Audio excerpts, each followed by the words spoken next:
नमस्कार अनि हार्दिक स्वागत छ दर्शकबिन कार्यक्रम प्रश्न समयमा म भूपाल रिटेल।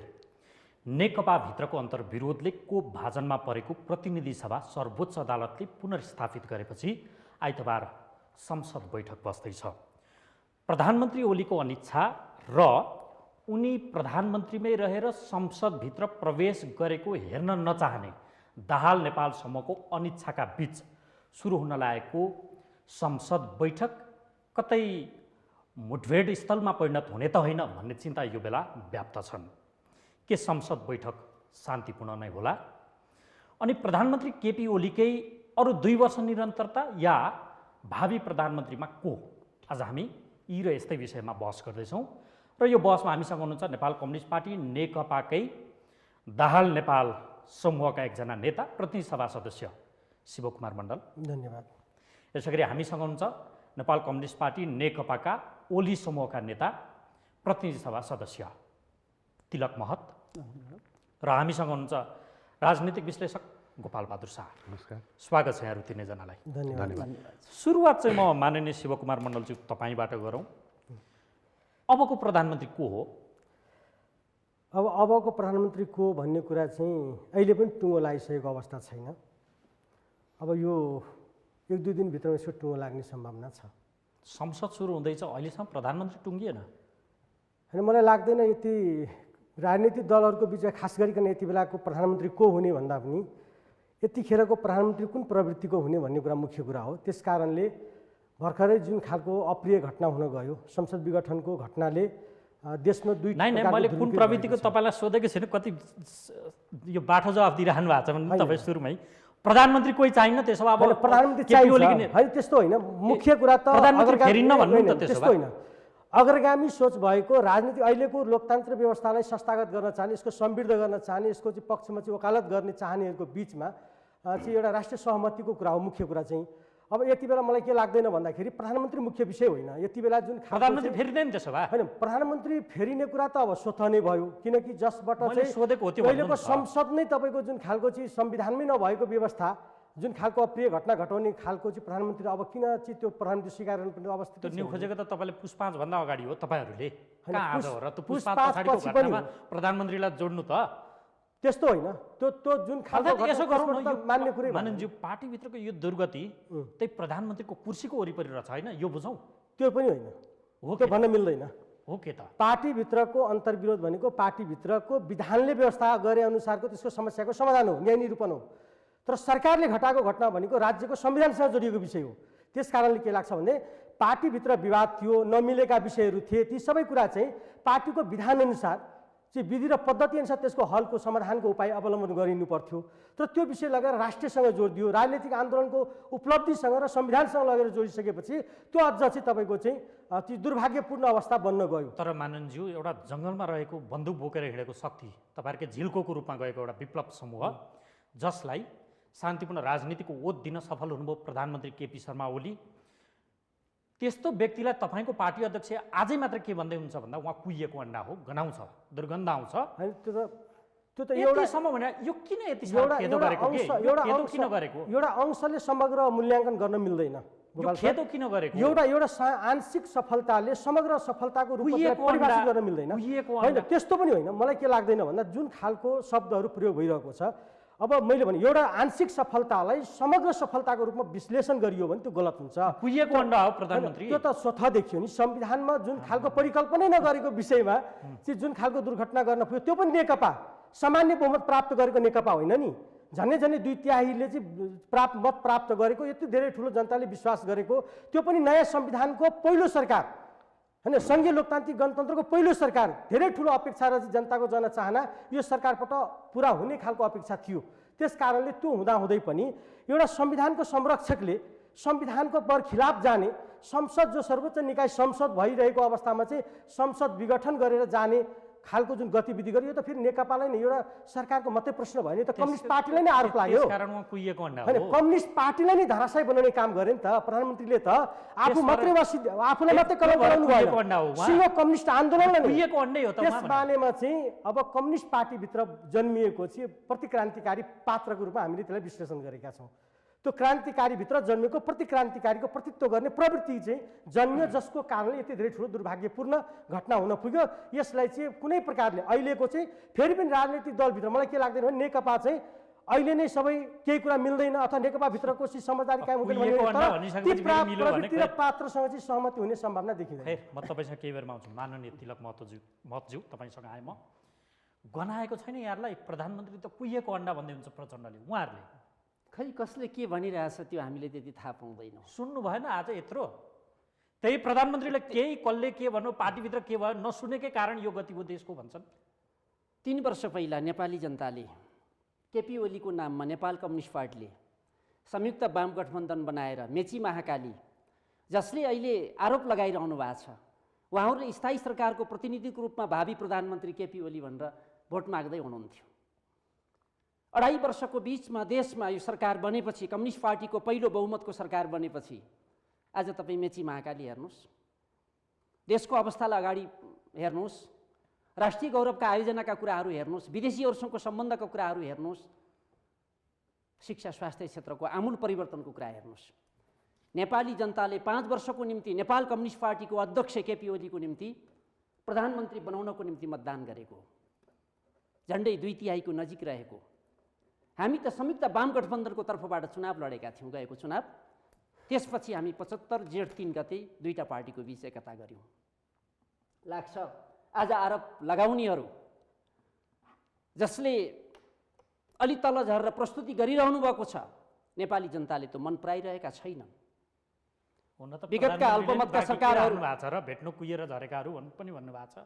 अब यो कसैलाई कुहिएको अन्डा भन्ने, कसैलाई भेट्नु कुहिएको। र यति बेला नेपाल र नेपाली जनताको निम्ति, यहाँको आमूल परिवर्तनको निम्ति, भौतिक पूर्वाधारको निम्ति, विकासको निम्ति, रोजगारको निम्ति, आर्थिक समृद्धिको निम्ति, विदेशीहरूसँग राम्रो सम्बन्ध बनाउनको निम्ति केपी ओलीको आवश्यकता नेपाली जनताले महसुस गरे। सरकार बन्यो, लाग्छ सडकमा के कुराहरू उठिरहेका छन्, भोलि सदन पनि छ, त्यहाँ केही प्रस्तुतिहरू होला, तर सरकार परिवर्तन र प्रधानमन्त्री परिवर्तनको आवश्यकता नेपाली जनताहरूले महसुस गरिरहेका छन्। एउटा कुरा नि माननज्यू, यो नैतिकताको विषय त अरूले सम्झाउँदा पनि लाज हुने विषय हो। नैतिकता त आफूले ग्रहण गर्ने, महसुस गर्ने, आफ्नो ब्रह्मले देखेपछि बताउने कुरा हो नि त। नैतिकताको अनुभूति आफूले गर्छ मानिसले। अर्काले नैतिकता गुमिसक्यो, राजीनामा दिनुहोस् न राजीनामा दिनुहोस् भन्दा पनि प्रधानमन्त्री टस मस भएको देखिएन। त्यही भएर पो प्रचण्डले कुहिएको अन्डा भन्नुभयो कि राजीनामा सडकमा दिने हो? राजीनामा दिन प्रक्रिया हुनुपर्छ कि पर्दैन? आफ्नै पार्टीभित्रबाट देशको एउटा जनताले बनाएको प्रधानमन्त्री 2/3 नजिकको सरकारलाई पार्टीका नेताहरूले जब काम गर्ने कुराबाट बाधा सुरु गरे, अवरोधहरू गरे, सरकारले गरेका कामहरू अवनत्व पार्टीले लिन सकेन कि पार्टी सञ्चालन गर्ने र सरकार सञ्चालन गर्ने कामको जिम्मेवारी त पार्टी एकतापछि भएको थियो नि। अवरोध गरे भन्नुहुन्छ। फागुन 3 मा प्रधानमन्त्रीले 2.5 घण्टा भाषण गर्नुभयो, कामै काम बताउनु भयो। कन्ट्राडिक्ट। अवरोधका बीच जे काम गर्नुभयो, सरकारले जे काम गर्यो, गरेका कामहरू पार्टीले अवनत्व लिन सकेन। त्यसकारण नैतिकतामा प्रधानमन्त्री च्युत हुनुभएको अनुभूति छैन यार। छैन। किमार्थ छैन। के को नैतिकताको कुरा हो? नैतिकता त आज आरोप लगाउनेहरू, आज राजीनामा दिनुपर्छ भन्नेहरू, प्रतिपक्षले भन्ने होला नि, अरू दलले भन्ने होला नि, राजनीतिक विचार नमिल्ने भन्ने होला नि। एउटी पार्टीको बीचमा पार्टी एकतापछि एकता भएको पार्टीका शीर्षस्थ नेताहरू आज सडकमा कसको हुनुपर्छ नैतिकता? तर मानिसहरू के भन्न थाले? सरकार नेपाली जनताको निम्ति हो कि सरकार विदेशीको कम्फर्टेबलको निम्ति हो, अरूको सुविधाजनकको निम्ति हो? मानिसहरू के भन्दैछन् भने माननज्यू, प्रधानमन्त्री केपी ओली र उहाँका पक्षधर तपाईँहरू, यो तपाईँहरूको ढिपी र अर्को पक्ष बीचको दबावका बीच कतै त्यो जनताको थलो रणभूमि बन्ने त होइन भनेर चिन्ता सुरु भयो नि। प्रधानमन्त्री र हाम्रो बीचको ढिपी त केही छैन। यथार्थताको धरातलमा हामीले प्रस्तुति भएका छौँ। आफूले घर जलाउनु भयो, अब त्यो घर त होइन जलेको छैन, अब त्यो खरानीको अपनत्व म लिन्छु भनेर प्रधानमन्त्री फिर्किन लाग्नुभयो। मानिस त त्यसो घर जलाउने कोसिस कसले गर्दैछ? पार्टीमा आगो कसले लगाउन कोसिस गर्दैछ? भएका उपलब्धिहरूलाई संस्थागत गर्न कसले त्यसलाई संस्थागत गर्ने कुरामा त्यसको अवरोध को भइरहेको छ? ऐतिहासिक जनआन्दोलनले प्राप्त गरेको संविधान रक्षा गर्नुपर्ने परिस्थितिमा त्यसको आलोचना गरेर सडकमा को जाँदैछ? पार्टीभित्र यो कुरा सुहाउन सक्छ? पार्टीभित्र बहस र छलफलको आवश्यकता छ कि छैन? अनि सडकमा जानुपर्छ। त्यसो भएर त्यसो भए संसदलाई मुठभेड स्थल बनाउने, त्यसो भए यो संसद मुठभेड किन हुन्छ? हुँदैन। प्रधानमन्त्री असुरक्षा भयो भन्दै हुनुहुन्छ। असुरक्षा भयो भन्न सक्नुहुन्छ, कहीँ होला। संसद किन मुठभेड हुँदैन? मुठभेड हुनु आवश्यक देख्दिनँ मैले। कहिले कुर्सी फोडिन्छ, कहिले खोर्सानीको दोलो पुग्छ, विगतमा के भयो? कहिले शङ्कास्पद वस्तु त्यही परिसरमा भेटिन्छ, अनि त्यहाँ मुठभेड नभएर के होला? मानिसहरूले प्रश्न त गर्छन् नि। विगतमा कसैले खराब बानी गरेका, केही खराब काम गरेकाहरूलाई कसैलाई त संस्थागत आफ्नो केही संस्कार बसिसकेको छ भने त्यस्तो हुनसक्छ, तर संसद त्यस्तो हुँदैन। हस्, तपाईँसँग संसद त संविधानको रक्षा गर्ने ठाउँ। केही बेरमा आउँछु। गोपाल बहादुर शाहज्यू, तपाईँ कहाँ आएँ अब म? अलिक तपाईँसँग चाहिँ फरक खालको कुरा, एकअर्का बिचको आरोप प्रत्यारोप र एकले अर्कालाई नस्वीकार्ने त यहाँ पनि देखिन्छ। हामी कहाँ यो प्रजातन्त्र स्थापना भएपछि 4 पटक बहुमतको सरकार बनेको रहेछ। त्यो 2015, 47, 54 र 74 अहिले 3 पटक कङ्ग्रेसले नेतृत्व गर्यो, 1 पटक वामपन्थीहरूले। कङ्ग्रेस त त्यस्तै थियो, त्यसलाई दूर गरियो, दुत्कराइयो कम्युनिस्टहरूबाट। तर यिनीहरूको गति पनि त्यही अवस्थामा आयो। बहुमत हुँदा पनि यो देशमा सरकार पुरा कार्यकाल चल्दो रहन्छ, हामी यहीँबाट चलेका छौँ र भन्ने प्रश्न पनि यो बिचमा उठ्छ। यो भएको के हो? कहाँबाट सञ्चालित छन् यिनीहरू? यसमा एकदमै सान्दर्भिक प्रश्न आयो। हुन त प्रश्न सबै सान्दर्भिक नै छन्, एकदम सान्दर्भिक प्रश्न गर्नुभयो। हामीले यो मुलुकमा विभिन्न किसिमका चेन्जहरू ल्यायौँ। 2007 सालको क्रान्ति, 2015 सालमा निर्वाचनपछि 2/3 सरकार, त्यसपछि तपाईँको चाहिने 2046 सालमा जनआन्दोलन पश्चात 2048 सालको सरकार, 56 को बहुमतको सरकार, त्यसपछि आएर चाहिने तपाईँको चाहिने विदेश शान्ति सम्झौता र 12 बुँदे सहमतिको जगबाट टेकेर संविधान सभाको चुनाव भयो र संविधान सभाको चुनाव भइसकेपछि संविधान जारी भयो र संविधान जारी भएर कार्यान्वयन गर्ने सिलसिलाको अगाडि बढ्दै जाँदाखेरि अहिले हामी नेकपा, मतलब डबल नेकपाको चाहिँ एउटा चाहिँ लगभग नियर अबाउट 2/3 मेजोरिटीको गभर्मेन्ट छ भने यी सरकारको चाहिँ एक्टिभिटीहरू, यी सरकारको गतिविधिलाई हामी हेर्दै जाने हो भने हामीले कसका लागि परिवर्तन गरिरहेछौँ भन्ने कुराको गम्भीर प्रश्न आउँछ यहाँ हामीले। म भन्दै गरिरहेको छु डिलिङ विथ द पास्ट, विगतलाई हेरौँ। लगभग 2/3 को सरकार 2015 सालको सरकारले काम गर्न नसक्नको कारणले गर्दाखेरि त्यहीभित्र विभिन्न शक्ति केन्द्रको चाहिँ एउटा उठबट, विभिन्न शक्ति केन्द्रको चलखेलका कारणले गर्दाखेरि 2017 साल दोहोरिनु पुग्यो। किन दोहोरिनु पुग्यो भन्ने पनि अहिले हामी समीक्षा गर्नुपर्ने स्थिति हुन्छ। त्यसै गरी तपाईँको चाहिने 30 वर्ष के अरे चाहिने पञ्चायती शासन व्यवस्था लामो समय चल्यो र यो चाहिँ पञ्चायती व्यवस्था चाहिँ को विरुद्धमा नेपाली जनताहरूले आवाज बुलन्द गरे र नेपालमा बहुदलीय प्रजातन्त्र स्थापना भयो 2046 सालमा। त्यो 46 सालको परिवर्तनलाई पनि हामीले अग्रगामी परिवर्तन भयो भनेर भन्यौँ। हामीले 2047 सालको संविधान ऐतिहासिक संविधान भनेर हामीले भन्यौँ, संसारको उत्कृष्ट संविधान हामीले भन्यौँ। तर 2047 सालको संविधान 5 वर्ष नपुग्दै बन्दुक किन उठ्यो? बन्दुक कसका लागि उठ्यो, के का लागि उठ्यो भन्ने कुरा गम्भीर प्रश्न अहिले गर्नुपर्ने स्थिति देखिन्छ भने 2047 सालको संविधानलाई हामीले चाहिँ विदाय गरेर तपाईँको चाहिँ नयाँ एउटा चाहिँ हामी फेजमा आएका छौँ। लोकतान्त्रिक गणतन्त्र, संघीय गणतन्त्र नेपालका नागरिक हौँ। संघीय गणतन्त्र नेपालभित्रका राष्ट्रिय राजनीतिक दलका नेताहरूले नेतृत्व गरिरहेको स्थिति अहिले विद्यमान छ। अहिले डबल नेकपाले विभिन्न किसिमको अस्थिर राजनीति भयो। यो भित्र यो अस्थिर राजनीतिको यो आन्तरिक उपज हो कि बाह्य शक्तिको एउटा? मैले भन्दैछु हामी कसैद्वारा गाइडेड हो कि भन्ने कुराहरू चाहिँ गम्भीर शङ्का उत्पन्न भयो नेपाली जनतामा। नेकपा भित्रको अहिलेको भाडभैली पनि त्यही हो, बाह्य शक्ति बिल्कुल त्यही शक्ति हो। यो त गम्भीर, यो त खुलेम हिजो चाहिँ तपाईँको 2015 सालको राष्ट्रिय राजनीतिलाई हेर्ने हो भने मैले बारम्बार भन्ने गरेका थिएँ, केही शक्तिले हिजो राष्ट्र संस्थालाई प्रयोग गरेर प्रजातन्त्रलाई चाहिँ अन्डरमाइन गरेको स्थिति थियो। 2061-62 को आन्दोलनले डेमोक्रेसीलाई चाहिँ क्यास गरेर राष्ट्रतालाई विदा गरेको परिस्थिति थियो भने उतार चढाव किन यो स्थिति सिर्जना भयो भन्ने कुरा ताले गम्भीर प्रश्न गरिरहेका थियौँ र अहिले छलङ्ग भएको स्थिति छ नि त। भने अहिले यो डबल नेकपाको जुन सरकार छ, हामीले यो डबल नेकपाको सरकारलाई कसरी विश्लेषण गर्नुपर्छ भन्दाखेरि हामीले अस्थिर राजनीति सबै अस्थिर रह्यो, सरकार पनि अस्थिर रह्यो। अब समृद्धिको चाहिने बाटो अगाडि बढाउनुको निमित्त थाई सरकार, थाई राजनीतिको माध्यमबाट अगाडि बढाउनुपर्छ र नेपाली जनताले समृद्ध नेपाल, सुखी नेपालीको परिकल्पनाबाट अगाडि बढ्नुपर्छ भनेर वर्तमान सरकारको एउटा अध्यक्ष सामान्य प्रधानमन्त्रीको नेतृत्वमा जुन किसिमको एउटा समृद्धिको नाराहरू छ डबल नेकपाको जुन एउटा चाहिँ उहाँको दस्तावेजमा ती उल्लेख भएका चाहिँ एजेन्डाहरू थिए ती कार्यान्वयन गर्ने बाटोहरूमा को बाधक बन्यो अहिले? कुन कुन शक्ति केन्द्र यो भित्र उठान बैठान गर्ने शक्तिहरू बाधक बने भन्ने कुरा त अहिले छलङ्ग देखिसकेको छ नि त। को हो त? मैले भन्नै पर्ने हुन्छ। हेर्नुहोस्, हामीले 12 बुँदे समझदारी गऱ्यौँ, वृहत शान्ति सम्झौता, मुलुक हिंसा हत्याको राजनीतिबाट आक्रान्त मुलुक थियो। यो मुलुक नेपाली जनताहरू हिंसा हत्याको आक्रान्तमा जाने फसिरहेको स्थिति थियो।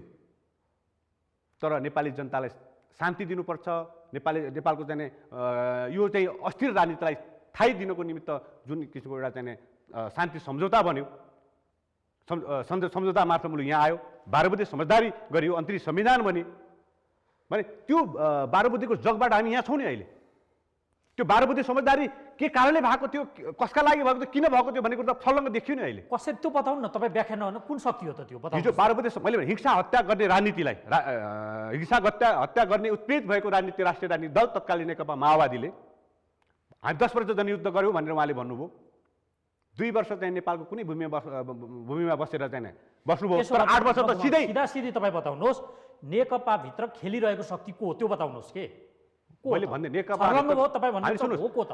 नेपालको राष्ट्रिय राजनीतिमा भारत हो, अमेरिका हो, चीन हो, को यो बताउनुहोस् न। भारत छ, अमेरिका छ, यिनीहरूले खेलिरहेको यो नेकपाको चाहिँ अहिलेको डिजाइन भनेको ग्रान्ड डिजाइन भनेको नि 12 बुँदे समझदारीबाट जुन नेकपा माओवादी र तत्कालीन नेपाली काङ्ग्रेसको सभापति र प्रधानमन्त्री गिरिजाप्रसाद कोइरालाले जुन 12 बुँदे समझदारी गर्नुभयो नि, त्यो गम्भीर एउटा नेपाली जनताको लागि धोकाधडी हो भन्ने कुरा अहिले प्रश्न भइरहेछ। भनेपछि भारतले खेलाइरहेको डिजाइन भारतकै हो। तर एउटा कुरा यो बताउनुहोस्, त्यसो भए अहिले जङ्गलमा रहेको एउटा शक्ति विप्लव समूहलाई हुन त यिनै प्रधानमन्त्रीले प्रतिबन्ध लगाएको देखियो 2075 को फागुन 28 मा। अहिले उहाँलाई नि प्रतिबन्ध खोल्नु भएको छ, यो ठुलो उपलब्धि हो, बेकारको भन्नेहरू पनि छन्।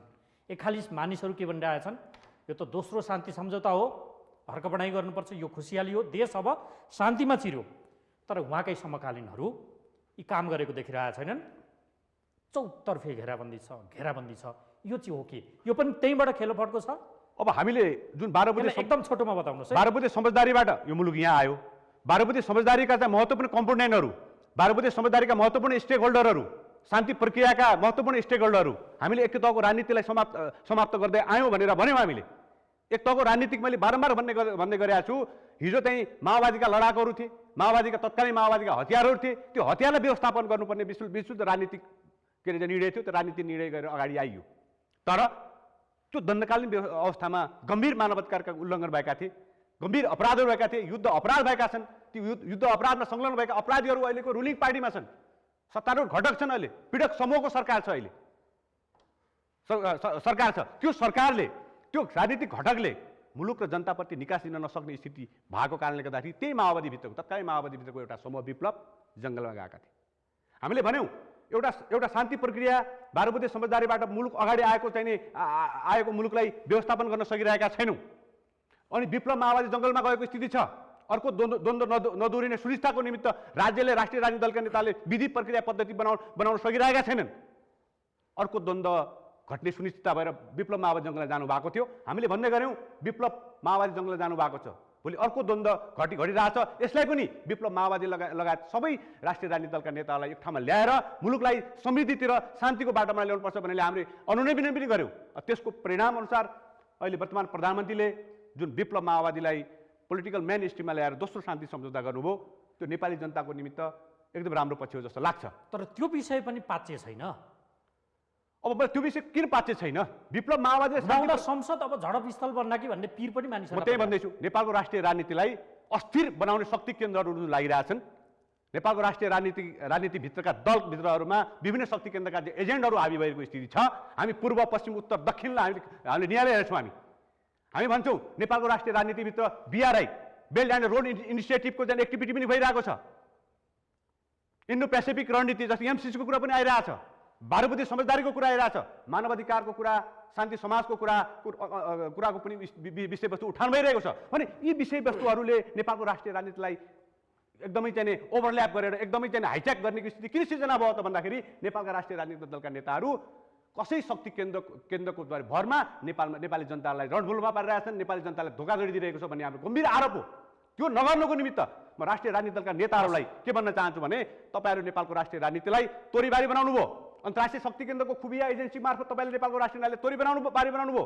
अब सम्मानित सर्वोच्च अदालतले संसद पुनर्स्थापना गरेको छ, भोलि संसद बस्दैछ। त्यो संसदलाई पनि तोरीबारी बनाउने काम तपाईँले गर्नुभयो भने नेपालको राष्ट्रिय राजनीतिलाई अर्को चाहिँ ग्रहण लाग्नेछ भन्ने म यही तपाईँको मिडियाबाट आग्रह बनाउन चाहन्छु। माननीय शिवकुमार मण्डलज्यू, शान्तिपूर्ण हुन्छ बैठक यो संसदको? अब हाम्रो अपेक्षा त्यही हो, शान्तिपूर्ण नै हो। धेरै आरोप लगाउनु भयो नि, उहाँको अभिव्यक्तिमा धेरै आरोपै आरोप दुईजनाको आरोप सुनियो। मलाई अब तपाईँले सोधिराख्नु भएको छ। पहिलो कुरा त मलाई के लाग्छ, विदेशीका एजेन्टहरू छन्, तिनीहरूले भाँडभैलो मचाउँछन्। होइन, विदेशी शक्ति केन्द्रले भाँडभैलो मचाएको छ भन्ने कुरा उहाँले भनेको कुरामा म सहमत हुनु नै क्या हो? म त्यसमा असहमत होइन, म काहीँ न कुनै रूपमा सहमतै छु। त्यो म आफैले पनि बोल्दै आएको विषय हो। ओके, त्यो को प्रयोग भएको छ भन्ने कुरा चाहिँ अब त्यो सबैको फेरिस्ट चाहिँ हेर्दा थाहा भइहाल्छ, एक नम्बरमा। दोस्रो कुरा के लाग्छ मलाई, यति बेला जो सङ्घीय लोकतान्त्रिक गणतन्त्र जो 72 को यसो गरौँ त, तपाईँलाई अलिकति म बोल्न त दिन्छु नै। तपाईँले भनेको बेला यति नै बेला त्यो जवाफ दियो भने सान्दर्भिक हुन्छ के? कुनै न कुनै रूपमा प्रयोग त भएकै छन्। विदेशीको भन्नुभयो तपाईँले, नेकपाभित्रको अहिलेको भाँडभैलो पनि त विदेशीको प्रयोग स्थल भएको हो भने यो कुरामा तपाईँहरूको सुझबुझ किन पुगेन? पार्टी यो विगतमा पुग्यो? होइन, मलाई के लाग्दैन भने त्यो प्रयोग को भयो भन्ने प्रश्न न हो, प्रयोग नभएको भन्ने होइन, तर प्रयोग को भयो भन्ने प्रश्न हो कि व्यक्ति चिन्ह बाँकी छ। त्यो प्रश्न प्रयोग को भयो, को कारण को भाँडभैलो भयो भन्ने कुरा पहिले क्लियर हुनु पर्यो नि। पहिले रोग त पत्ता लाग्छ, त्यसको खोजी भएको छ। त्यो होइन, त्यसको त खोजी त क्लियर देखिएकै विषय त हो। त्यसैले मलाई के लाग्दैन भने होइन, यति बेला जुन खालको घटना जो चाहिँ भएको घटना गएको छ, यो घटनामा चाहिँ अब काहीँ न काहीँबाट प्रयोग भएको कुरा त सबैले बुझेकै विषय हो। होइन, को त सबैले बुझे, हामीले बुझेनौँ। तपाईँलाई तपाईँ एउटा कुरा यहीँनिर प्रश्न उठ्यो नि, वैदेशिक सम्बन्धहरूलाई चाहिँ प्रगार बनाएको आरोप पनि लाग्ने गरेछ कतिपयलाई चाहिँ, फलानु देशको चाहिँ एजेन्ट, फलानु देशको एजेन्ट। म तपाईँले एउटा मात्रै क्लियर गर्न चाहन्छु, हामीले भर्खर लिम्पियाद र लिपुलेखको नक्सा छापिसके पछाडि त्यसको नक्सा छापिसकेपछि पुस्तकमा प्रकाशित गर्न दिइएन, एक नम्बरमा। अर्को तपाईँको सिमानाको विषयलाई म एउटा क्लियर गर्न चाहन्छु तपाईँलाई। होइन, को कहाँ के प्रयोग भएको छ भन्ने कुरा हामी सबैले बुझेका छौँ। होइन, त्यस कारणले यस्ता कुराका विरुद्धमा हामी सबै एकमतै हो। त्यसो त ठुलो कुरा म तपाईँलाई भन्छु, कृपया जनताले चिन्नु परेन भने मैले भने त तपाईँ क्लियर हुनुहोस् न। त्यसपछि अर्को कुरामा म भन्दैछु, तपाईँले क्लियर गर्दैछु। अर्को कुरा चाहिँ अब कुटनैतिक सम्बन्धकै नाममा एउटा चाहिँ सुरक्षा निकायका रका एजेन्ट आएर सिधै तपाईँको चाहिँ बालुवाटार छिरेर 3 घन्टा कफी खाएर बस्छ। अनि उहाँ विभागीय प्रमुख, म भन्दैछु, म तपाईँले विभागीय मन्त्री हो। विभागीय प्रमुख होइन प्रधानमन्त्री? होइन, प्रधानमन्त्रीको मैले भन्न खोजेँ राष्ट्रिय अनुसन्धान विभाग विभागीय प्रमुख सामन्त गोयल कुटनैतिक मर्यादा अथवा कुटनैतिक पात्र त होइन नि, एउटा सुरक्षा निकायका प्रमुख। म तपाईँलाई एउटा विषय बरालियो के मान्नुहुन्छ? म सोध्दैछु तपाईँलाई, को प्रयोग भएको व्यक्तिको क्लियर देखियो भन्नुहुन्छ, बताउन चाहनुहुन्न फेरि? होइन, त्यस्तो पनि होइन। तपाईँलाई डर लाग्यो? होइन, मलाई के डर लाग्ने, मलाई के डर लाग्ने के हो, त्यो को प्रयोग भएको छ भन्ने कुरा त थाहा पाउनेले क्लियर गरे भइगयो नि। कुनै न कुनै रूपमा चाहिँ मलाई के लाग्छ भने विदेशी शक्तिहरूको जहिले पनि इच्छा के हुन्छ भने नेपालको पोलिटिक्सलाई जहिले पनि आफ्नो अनुकूल सञ्चालन गर्ने इच्छा हुन्छ, तर त्यसमा चल्ने मान्छेको पार्टीभित्रको यो भाँडभैलो त्यही प्रयोगका कारण तपाईँले भनिदिनुहोस् त्यो चिजमा नपुग्ने अनि भित्रभित्र विवाद गर्ने मुद्दामा विवाद भित्रभित्र होइन, बाहिर आइसकेको विषय हो नि। के को भित्रभित्र हुन्छ त्यो विषय? को प्रयोग भएर यो विवाद प्रयोग को भएको छ भने तपाईँले थाहा पाउनु भएको छ भन्नु न। तपाईँ म तपाईँलाई प्रश्न गर्दैछु, तपाईँलाई म भन्दैछु को प्रयोग भएको छ भन्ने कुरा तपाईँले थाहा पाउनु भएछ, जनतासँग बताउनु। अब त्यसर्थ मलाई के लाग्छ भने प्रयोग कुनै न कुनै रूपमा भएको, तर प्रयोग हुने कुरा चाहिँ प्रयोग गर्ने र प्रयोग हुने कुरा मुख्य कुरा। त्यो प्रयोग भएको व्यक्ति को बताइदिनुहोस् न, जनतालाई छर्रङ्ग पार्दिनुहोस्। को भएको छ मैले तपाईँलाई क्लियर गर्न खोजा, तपाईँ बोल्न मैले भनेकै हो त। ओके, ल। अनि एउटा आरोप लाग्यो नि, जस्तै एउटा आरोप के लाग्यो भन्दाखेरि चाहिँ सरकार ढाल्ने चाहिँ भारतको सबैभन्दा बढी महत्त्वपूर्ण भूमिका रह्यो भन्ने कुरा आयो। म भन्छु सामन्त गोयलको सबभन्दा पहिले भेट बालुवाटारमा 3 घन्टा कसले गरे? एक नम्बरमा चाहिँ तपाईँको लिपुलेख र लिम्पियाधाराको नक्सा सहितको चाहिँ फोटो पुस्तक छाप्न कसले दिएन भन्दाखेरि प्रधानमन्त्रीले दिएन नि त, त्यो रोकेकै हो नि शिक्षा मन्त्रीलाई। अनि आफूलाई ठुलो राष्ट्रवादको कुरा गर्ने, नक्सा छापिसकेपछि पुस्तक चाहिँ प्रकाशित गर्न नदिने मान्छे को? अनि तपाईँको चाहिँ भारतको आरोप लगाइराख्ने, कहिले माधव गौडलाई भन्ने, कहिले चाहिँ प्रचण्डलाई भन्ने कुरा एउटा हो, तर तथ्यले चाहिँ व्यवहारले चाहिँ को पुष्टि गरिरहेको छ, कसले चाहिँ प्रयोग, को आफू प्रयोग भएको भन्ने कुरा क्लियर छ त त्यो कुरा। त्यसकारणले मलाई के लाग्छ, म एउटा कुरा म क्लियर गर्न चाहन्छु, प्रधानमन्त्री प्रयोग हुनुभएको होइन, कुनै न कुनै रूपमा प्रयोग भएको अवस्था देखिन्छ। एक नम्बर म त अर्को कुरा के गर्न चाहन्छु भने प्रयोग हुने कुरा ठुलो कुरा होइन, प्रयोग गर्न चाहनेले प्रयोग गर्न चाहन्छ, तर प्रयोग हुने चाहिँ सबैभन्दा बढी गल्ती हो। त्यसकारणले नेपालको राजनीतिक दलका नेताहरू चाहिँ कसरी प्रयोग भइरहेको छ भन्ने कुरा मलाई लाग्छ यो चाहिँ घाम जस्तो छर्लङ्गै छ र कुनै न कुनै शक्ति केन्द्रको आडमा चाहिँ कहीँ न कहीँ चाहिँ तपाईँको चाहिँ सम्बन्ध रिलेसनको आधारमा चाहिँ आफ्नो अनुकूलमा चाहिँ परिचालन विदेशीले गर्न चाहन्छ, त्यसमा प्रयोग हुने मान्छे सबैभन्दा बढी दोषी हो। यो कुरा त हामीले भन्दै आएको विषय पनि हो र यसलाई चाहिँ कसरी अन्त हुन्छ भन्ने कुरा चाहिँ अझ पनि जटिल प्रश्न नै बनिरहेको अवस्था छ। पार्टीभित्रको भाँडवैले पनि त्यही प्रयोगका कारण छ। तपाईँहरू अब त्यो प्रयोग हुन नदिनतर्फ लाग्नुको साथ म एउटा के भन्दिनँ भने विदेशी मात्रै चाहिँ कारण हो भन्दिनँ म। ए होइन त्यसो विदेशी मात्रै कारण हो भने आफू चाहिँ कमजोरी गरिराख्ने विदेशीकै मात्रै होला, केही कारण होला, विदेशीको पनि केही भूमिका होला, तर इन्टरनल भूमिका मुख्य हो भन्ने लाग्छ मलाई। अब तपाईँलाई कसैले प्रयोग गर्न चाहँदा तपाईँ प्रयोग हुन चाहनु भएन भने कसैले चाहेर हुन्छ, मेरो प्रश्न। त्यस कारणले के हो त भन्दाखेरि अरूको इसारामा चल्न चाहने मान्छे नै सबैभन्दा दोषी ठहरिनु पर्यो नि। त्यस कारणले मलाई के लाग्छ भने दुईटैको कारण हुनसक्छ, बाह्य पनि हुनसक्छ, भित्री पनि हुनसक्छ। त्यस कारण भित्री मुख्य बन्ने कुरा हो। त्यस कारण यति बेलाको अन्तर्विरोध केही न केही रूपमा चाहिँ उठेको प्रश्न अरूले बुझे जस्तै कुन घटनामा चाहिँ तपाईँ चाहिँ विदेशीहरूको हस्तक्षेप देख्नु भएको छैन? दरबार हत्याकाण्डको कुरा देख्नु भएको छैन? मदन भण्डारीको हत्याकाण्डको विषय तपाईँले बुझ्नु भएको छैन? कुन घटना चाहिँ तपाईँ महत्त्वपूर्ण ठुल्ठुला चाहिँ तपाईँका घटनाहरू चाहिँ नेपालको श्रृङ्खलाबद्ध रूपमा घटना देख्नुभयो भने अनि सामान्य एउटा नागरिकको मृत्युलाई पोस्टमार्टम गरेर तुरुन्तै तपाईँको त्यसको चाहिँ तथ्य निकालेर तपाईँको दोषी पक्रिने अवस्था रहेछ। तर महत्त्वपूर्ण घटनाहरू जुन घटना चाहिँ राष्ट्रको महत्त्वपूर्ण चाहिँ अर्थ र चासोको विषय, त्यो विषयको बारेमा तपाईँले कहाँनिर देख्नु भएको छ कि फलानुबाट यता यो कारणले भएको भन्ने कुराको पुष्टि देख्नु भएको छ? त्यसै कारण मलाई के लाग्दैन भन्दाखेरि कुनै न कुनै रूपबाट यसमा पहिलो दोषी हामी हो। विदेशीको प्रयोग कुनै न कुनै रूपमा नेताहरू भएका छन्। पहिलो हामी नेपाली हो यसको दोषी। मैले यस मानेमा के भन्न चाहन्छु भने जनतालाई तपाईँ दोष दिएर नेपाली भन्दा नेपाली राजनीतिक दलको कुरा गरेको, मैले जनतालाई भनेको होइन, नेपाली जनताको प्रश्न गरेको होइन, राजनीतिक दलको कुरा गरेको। त्यस कारणले त्यो विषयमा चाहिँ कुनै न कुनै रूपमा विदेशीको प्रयोग स्थल होइन। त्यो त हेर्नु कसैले चाहे पनि नचाहेले कसैले स्वीकारला नस्वीकारला सत्य कुरा। तर मलाई के लाग्छ भने सत्य कुरा स्वीकार्ने कुरामा मलाई चाहिँ हिचकिचावट पैदा हुँदैन। यो ठिक छ, यो स्वीकार्नु भयो तपाईँले, त्यसलाई रोक्नुपर्छ भन्ने एकदम हो, त्यो रोक्नुपर्छ भन्ने नै हो। आजको लडाइँ पनि त्यो प्रवृत्तिका विरुद्ध हो। त्यो प्रवृत्तिका विरुद्ध लड्नुपर्छ। सबै पार्टीभित्र चाहिँ त्यो लडाइँ त्यो प्रवृत्तिका विरुद्ध चाहिँ अब यसो गरौँ ल, बाह्य कारण मात्र होइन आन्तरिक कारण पनि हो नि। यो लथालिङ्ग भाँडबैलोको त तपाईँले भन्नुभयो आन्तरिक कारण पनि हो, मूल रूपमा चाहिँ आन्तरिक कारण बढी हो। मुख्य त आन्तरिक कारण बन्छ, सहायक हुन्छ बाह्य।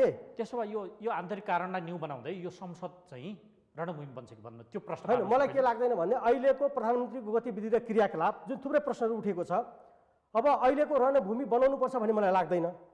तर यहाँ शङ्का किन गर्छन् मानिसहरू भन्ने नि मानन्छु तपाईँहरूलाई, कहिले कुर्सी फोडिन्छ त्यहाँ। अब त्यो परिस्थितिको बेला एउटा कुर्सी फोड्ने पात्र त तपाईँ संविधान सभाका बेला। मैले यो भन्नुको अर्थ सधैँ तपाईँ कुर्सी फोड्नुहुन्छ भन्न खोजेको होइन, प्रसङ्गवश मैले यहाँ उदाहरण दिँदैछु।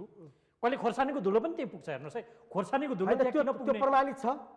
अनि खोर्सानीको धुलो पुग्यो भन्ने खोर्सानीको धुलो प्रमाणित छ त? म त्यो प्रश्न तपाईँलाई गर्नु तपाईँले पुर्याउनु भयो, मैले कहाँ भनेको छु? परिसरभित्र पुगेको हो, त्यो कुन कसरी पुग्यो भन्ने कुरा एउटा विषय बन्न सक्ने कुरा रह्यो। संसद भवन रणभूमि बन्ने हो कि भन्ने मान्छेलाई होइन, रणभूमि बन्ने कुरा होइन, हामी चाहदैनौँ। हामी किन चाहदैनौँ भन्दाखेरि हामी प्रधानमन्त्री के भन्दै हुनुहुन्छ, मेरै मित्रहरूबाट मलाई आक्रमण भयो भने अन्यथा नमान्दा हुन्छ समेत भन्नुभयो। कसले भन्नुभयो त्यो कुरा? प्रधानमन्त्रीले। म तपाईँलाई 1 2 3 भन्छु।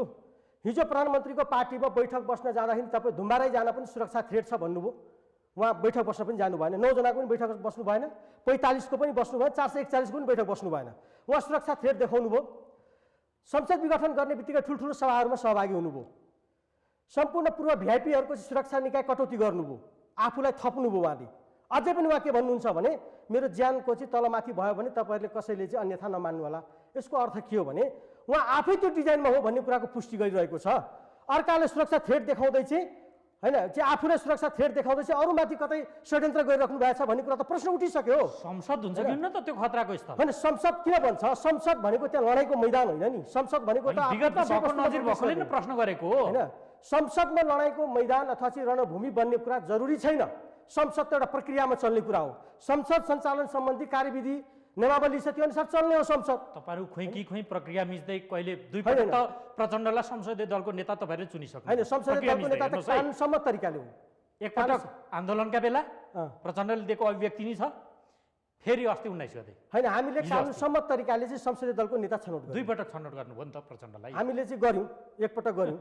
अनि प्रक्रिया मिच्दै तपाईँहरू अघि बढ्नुहुन्छ। प्रक्रिया मिचामिचको त्यो मिचामिचको जुन प्रक्रिया मिचेका हामी कहाँनिर छौँ? प्रक्रिया हामीले कहाँ मिचेका छौँ एउटा कुरा। अर्को कुरा मलाई के लाग्छ भने हामीले जति पनि गरेका छौँ, चाहे हामीले चाहिँ केपी ओलीलाई कारबाही गरेको प्रसङ्ग होस्, चाहे संसदीय दलको नेता छान्ने कुरा होस् या चाहिँ पार्टी दोस्रो के अरे पार्टी अध्यक्ष चाहिँ कमरेड माधव नेपाललाई छान्ने कुरा चाहिँ सबै कानुन सम्मत तरिकाले छ, विधान सम्मत तरिकाले हामीले गरेका छौँ। हामीले गरेको त्रुटि कहाँनिर छ भनिदिनु पर्यो एक नम्बरमा। दोस्रो कुरा मलाई के लाग्छ भने कतिपय सन्दर्भहरू यहाँ उठेको विषय पनि छ होइन, तपाईँको के अरे काम गर्न नदिएको विषय, काम गर्न नदिएको हामीले के दिएनौँ म 1 2 3 भन्छु तपाईँलाई। ओम्नी काण्डको बारेमा छानबिन गरेर भनेका छौँ हामीले, प्रेस सेक्रेटरी खरिदमा भएको भ्रष्टाचारको छानबिन गर्नुहोस् भनेका छौँ होइन, बलात्कार जतासुकै बलात्कार घटनाले चाहिँ आक्रान्त बनाइरहेको बलात्कारको दोषीलाई चाहिँ कारवाही गर्नुहोस् भनेका थियौँ हामीले अध्यादेश मार्फत चाहिँ अर्काको दल फुटाउनुहोस् भने हो र यस्ता कुरा हामीले रोकेका छौँ। त्यसबाहेक चाहिँ प्रधानमन्त्रीले गर्न चाहेका राष्ट्र गौरवका विषयका योजनाहरू या राष्ट्र जनताको हित हुने प्रकारका चाहिँ लोकप्रिय प्रकारका चाहिँ कुनै एउटा योजना चाहिँ पार्टीभित्र चाहिँ कसैले रोकेको छ भने भनिदिनु पर्यो।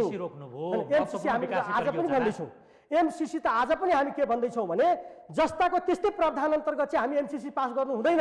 यदि प्रावधानमा चेन्ज गरिन्छ र नेपाललाई राष्ट्रको संविधान चाहिँ मुख्य बनाएर एमसिसी सेकेन्ड त्यसको कानुन बनाइन्छ भने चाहिँ त्यो कुरालाई लागू गर्न सकिन्छ।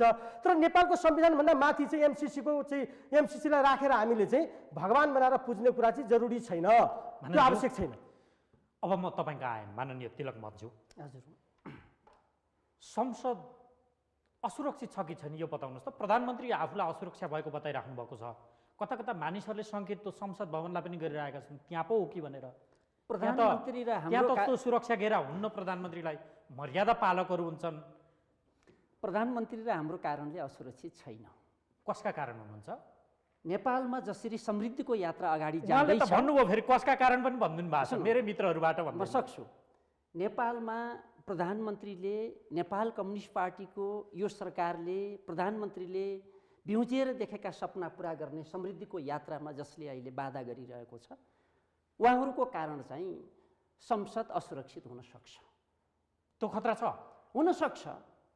विगतमा कहिलेकाहीँ हामी देखेका छौँ प्रधानमन्त्रीको कारण, प्रधानमन्त्री हाम्रो कारणले संसद असुरक्षित चाहिँ अरू असुरक्षा देखेर प्रधानमन्त्रीले सुरक्षाको ओत लाग्न चाहिँ विप्लवलाई ल्याउनु हो भनेर मानिसहरूले व्यङ्ग्य पनि गरिरहेछन्। हेर्नुहोस्, होइन विप्लवको कुरा होइन यो त। देशमा हिजो संविधान नस्वीकार्नेहरू, एक मधेस एक प्रदेशको नारा लगाउनेहरू, सिके राउतहरू, संविधानलाई अस्वीकार गरेर बन्दुक बोकेर जङ्गल पस्ने विप्लव कमरेडहरूलाई शान्तिपूर्ण रूपान्तरणको बाटोमा ल्याउने ऐतिहासिक काम त कमरेड केपी ओली मुलुकको प्रधानमन्त्रीले गर्नुभयो नि। योभन्दा ठुलो उपलब्धिहरू हुन सक्छ। त्यति मात्र कहाँ गर्नुभयो? खुफिया एजेन्सीको एउटा व्यक्तिलाई भेट्नुभयो, लिपुलेखको नक्सालाई पुस्तकमा छाप्न दिनु भएन। उहाँले ठिक छ, भारतीय प्रयोगकर्ताको रूपमा उहाँ देशको सर्वोच्च कार्यकारी प्रमुख प्रयोग हुनुभयो जस्ता आरोप उहाँहरू लगाइराख्नु भएको छ। खुफिया एजेन्सी अनि उहाँलाई प्रधानमन्त्री नै मान्नुपर्ने किन भनेर उहाँहरू भन्दै हुनुहुन्छ। अनि दशकौँदेखि गुमेको आफ्नो भूमि खै त पुस्तकमा रोक्नुभयो उहाँले भन्नुभयो। त्यसको मन्त्री को थियो? गिरिराज मणि हुनुहुन्थ्यो कि हुनुहुन्थेन शिक्षा मन्त्री? पुस्तक छाप्ने कुरामा नक्सा, अहिले भएको नक्सा घटाएर छाप्न प्रेसमा कसले निर्देशन गर्यो? प्रधानमन्त्रीले नाप्ने हो, त्यो कति इन्च छ भनेर, कति सेन्टिमिटर छ भनेर नाप्ने हो। प्रधानमन्त्रीले छिटो पुस्तक सार्वजनिक गर्नुहोस् भनेर भन्नुभएको छ। घटाएर छाप्न चाहनुहुन्थ्यो गिरिराज मणि पोखरेल? सायद त्यही भन्छ प्रेसले, अहिले छापिएको हेर्दा त्यही भन्छ।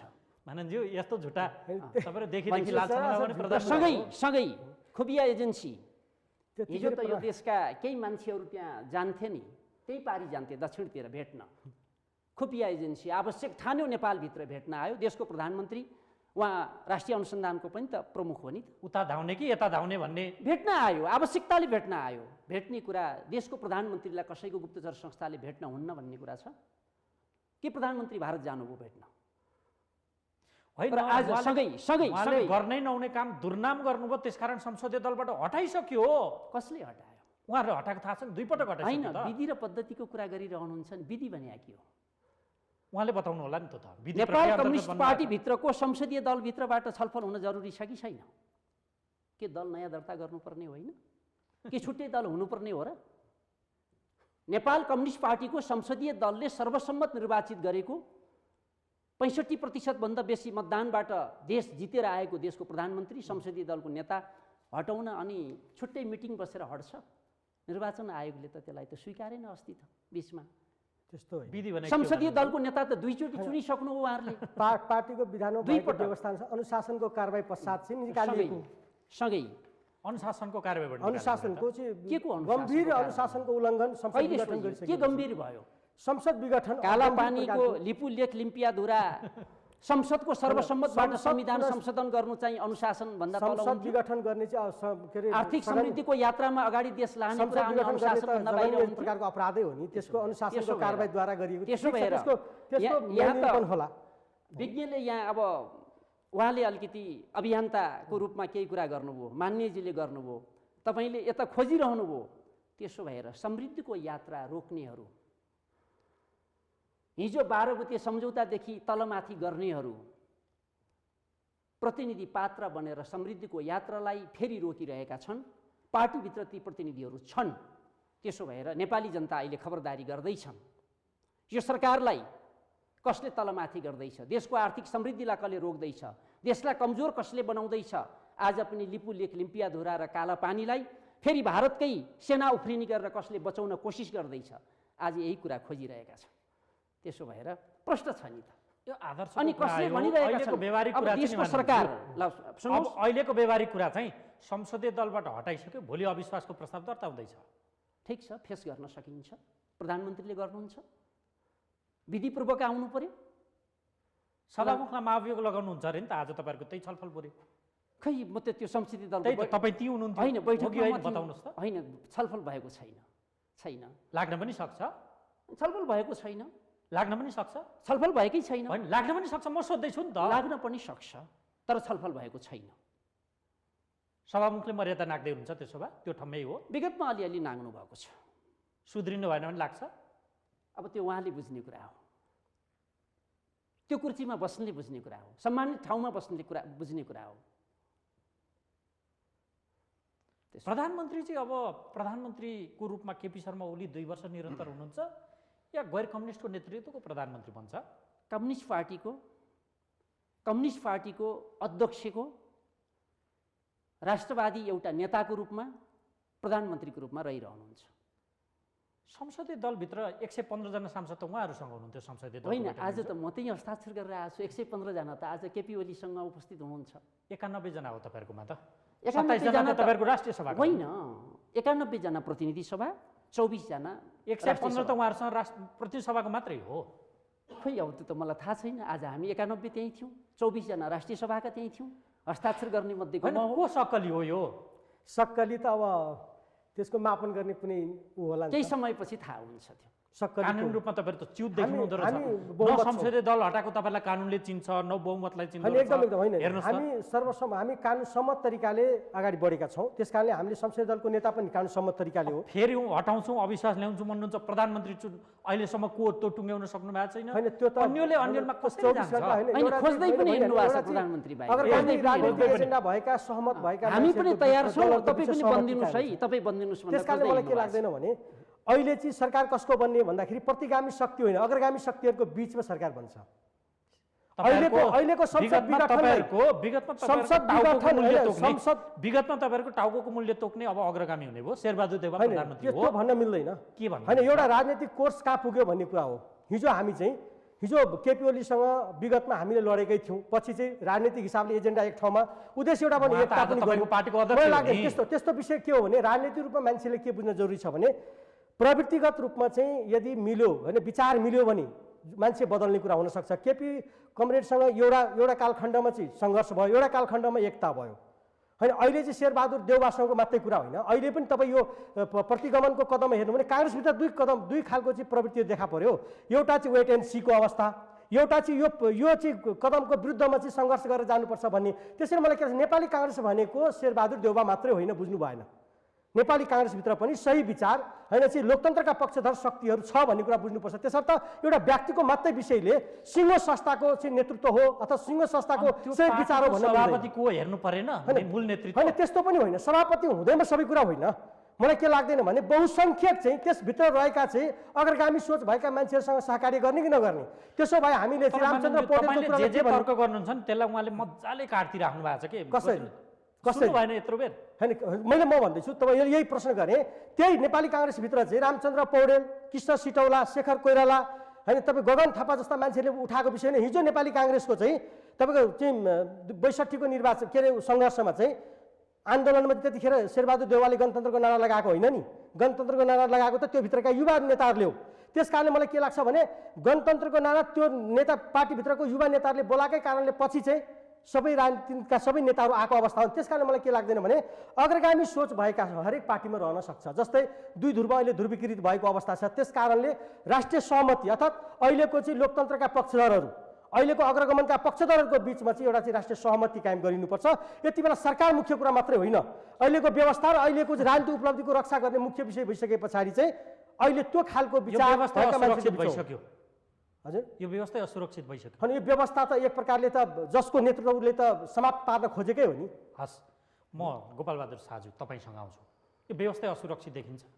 अब मैले विभिन्न किसिमका कालखण्डको कुरा अघि नै प्रस्तुत गरिसकेँ। मैले यो के छ भन्दाखेरि अहिले डबल नेकपा तत्कालीन नेकपा माओवादी जो हिंसा हत्याको राजनीतिमा विश्वास गरेर मुलुकको मूल पोलिटिकल त्यो त सबै राजनीतिक दलको त्यही छ पृष्ठभूमि, कांग्रेसको त्यही छ, लिबरल डेमोक्रेटिक फन्डमा आउने जनताको बहुदलीय जनवादमा विश्वास राख्ने नेकपा एमाले बीच जुन एकीकरण भयो, त्यो एकीकरण गराउने जुन डिजाइन थियो त्यो ग्रेन्ड डिजाइनमा गम्भीर चाहिँ एउटा चाहिँ शङ्का थियो भन्ने कुरा पहिलेदेखि नै हामीले भन्दै आएका थियौँ।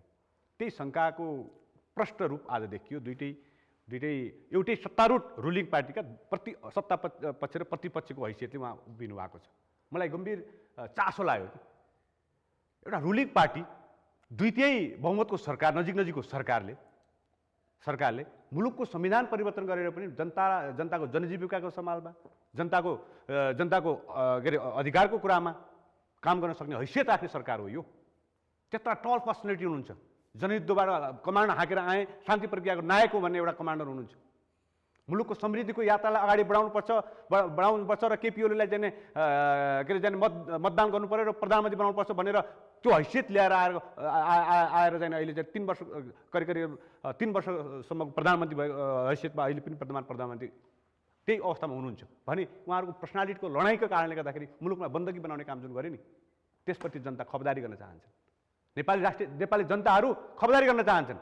हामी नेपालको राष्ट्रियता, नेपालको अखण्डतामाथि अन्तर्राष्ट्रिय शक्ति केन्द्रलाई खेल्ने अवसर दिएर नेपालको राष्ट्रिय राजनीतिलाई तोरीबारी बनाउने काम उहाँले किन गरिरहनु भएको छ? तर आन्तरिक उपजो बढ्तारे भन्दै हुन्छ नि। आन्तरिक सत्ता र शक्तिको खेल त हो भने मैले भनिसकेको छु नि। पुष्पकमल दाहाललाई म भन्दैछु यो पेन्डेमिकको अवस्थामा म यो कम्युनिस्ट सरकारले मुलुक र जनताको प्रति राम्रो काम गरेछ भनेर भन्दिनँ, केही हल्का काम चाहिँ गरे होला।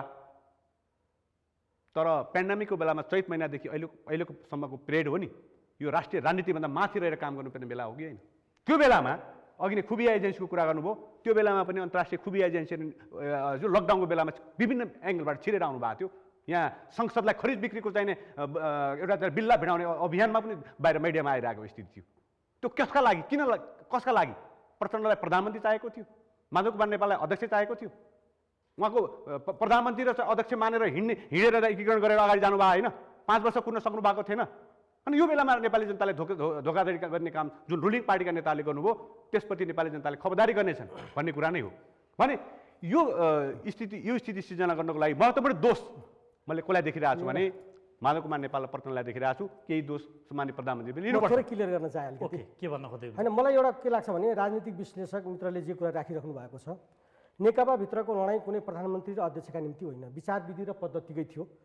तपाईँलाई मैले अघि नै एउटा कुरा यहाँ उजागर गरेँ चाहिँ प्रधानमन्त्रीको जुन चाहिँ नेकपाको नेतृत्वमा सरकार भइसकेपछि सिङ्गो हामी नेपाल कम्युनिस्ट पार्टी चाहिँ यो सरकारको उपलब्धि चाहन्छ। एउटा कुरा यहाँ तपाईँलाई प्रश्न पारौँ न, व्यवहारले पुष्टि गरेन, व्यवहारले त व्यवहारले नै म भने तपाईँलाई एउटा कुरा चाहिँ मलाई के लाग्दैन भन्दाखेरि चाहिँ प्रचण्डलाई प्रधानमन्त्री चाहिएको र माधव नेपाललाई चाहिँ पार्टी अध्यक्ष चाहिएको अवस्था होइन। हामीले पटक पटक के देख्यौँ भन्दाखेरि स्थायी कमिटीको बैठक या कार्यालयको बैठक कहिले पनि तपाईँको चाहिँ समयमा टुङ्गिएन। 2 दिन या 4 दिनमा बसेर चाहिँ निर्णायक ठाउँमा पुग्न सकेन कहिले पनि। बैठक बोलाउने विधि तपाईँको के छ? 2 अध्यक्षको सहमतिमा महासचिवले डाक्ने विधान त छ। त्यो त तपाईँको माग गरिसके पछाडि चाहिँ बैठक 2 अध्यक्षकै सहमतिमा ल्याउने बैठक बोलाउने कुरा हो। त्यो त पटक पटक गरियो। तपाईँ समस्या यत्रो कोभिडको बेला राष्ट्रिय सहमतिको कुरा गर्ने कुरा चाहिँ बैठक बसौँ भन्दा पनि नबस्ने, विभिन्न समयमा विभिन्न समस्याहरू, खास गरिकन यो सरकार वास्तवमा अहिलेको जनअपेक्षा भनेको जनताको अपेक्षा भनेको चाहिँ नेकपाको सरकारबाट ठुलो अपेक्षा थियो।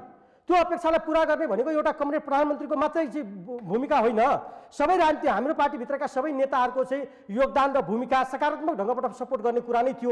त्यसै सरकारलाई चाहिँ सही तरिका किन तपाईँलाई थाहा छ जति सहयोग गर्नलाई कसैलाई प्रधानमन्त्री कसैलाई मन्त्री कसैलाई जिम्मेवारी त्यस्तो पनि मलाई के लाग्दैन भने सरकारलाई सफल बनाउने कुरामा तीनजना चाहिँ तपाईँको पूर्व प्रधानमन्त्री भइसकेको चाहिँ हामीसँग लिडर रहँदै गर्दा चाहिँ खास गरिकन सरकारलाई सफल बनाउने कुरामा सरकारमाथि उठेका प्रश्नहरू जो विभिन्न प्रकारका विभिन्न कालखण्डमा उठेका प्रश्नहरूको बारेमा चाहिँ सरकार कमसेकम त्यहाँ सचेत होस्, सरकारले सही तरिकाले त्यसको जवाब दियोस्। जनतालाई हामी जवाब दिनुपर्छ कि पर्दैन? एउटा प्रधानमन्त्रीले मात्रै जवाब दिने होइन नि त्यसको, एउटा जुन पार्टीबाट चाहिँ एउटा सांसद पनि जनताको बिचमा प्रतिबद्धता जाहेर गरेर आएको अवस्था हो।